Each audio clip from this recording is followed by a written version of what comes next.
وہ خادمہ بیچاری کنیز جو شاہی بستر بچھایا کرتی تھی،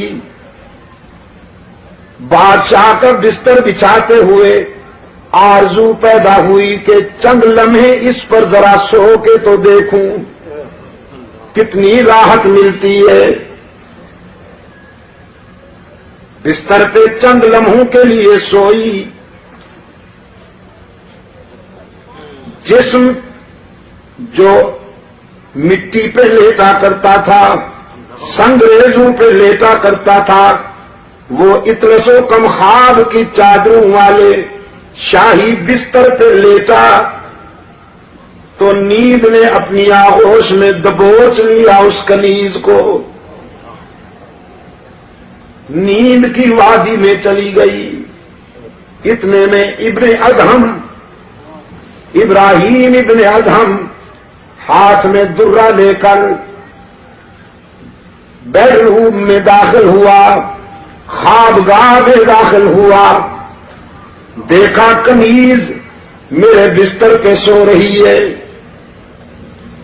غصے اور جلال میں پاگل ہو گیا، اس کو جگائے بغیر درے لگا کر سزا دیتے ہوئے یہ سمجھانے لگا کہ تجھے جرأت کیسے ہوئی کہ بادشاہ کے بستر پہ سو گئی ہو۔ وہ بیچاری سٹ پٹا کے اٹھ بیٹھی، پہلے روئی، پھر ابن ادہم کی طرف دیکھ کر مسکرائی۔ شاہی مزاج میں یہ دونوں ادائیں سمجھ میں نہ آئیں۔ ابن ادہم کہنے لگا تیرا رونا تو سمجھ گیا ہوں کہ درے پڑے ہیں، ہنستی کیوں ہو؟ وہ کنیز کہنے لگی ہنستی روئی تو اس لیے ہوں کہ تیرے درے نے میرا چمڑا ادھیڑ ڈالا ہے، اور ہنستی اس لیے ہوں کہ اس بستر پہ 5 منٹ سوئی ہوں تو 5 چابک نقد لگ گئے ہیں، جو ساری زندگی سو رہا ہے پتہ نہیں اسے کتنے چابک سہنے پڑے گے۔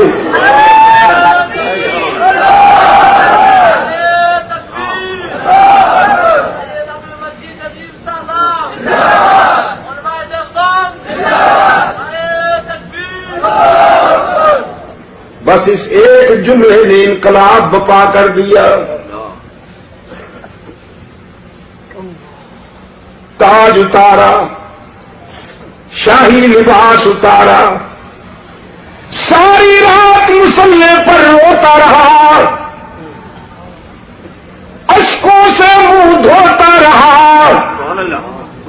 رب العالمین کے حضور التجائیں کرتا رہا، پروردگار عالم معافی چاہتا ہوں۔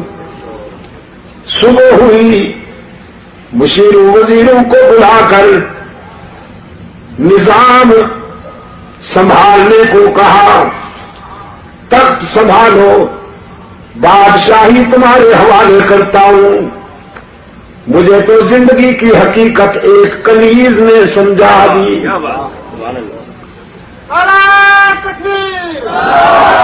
اب شاہی تخت پہ نہیں بیٹھوں گا، اب تو اس کو راضی کرنے کی کوشش کروں گا۔ قرآن کریم اسی حقیقت کی طرف متوجہ کرتا ہے۔ دنیا میں آ کر اپنے پیدا کرنے والے کو نہ بھول جاؤ،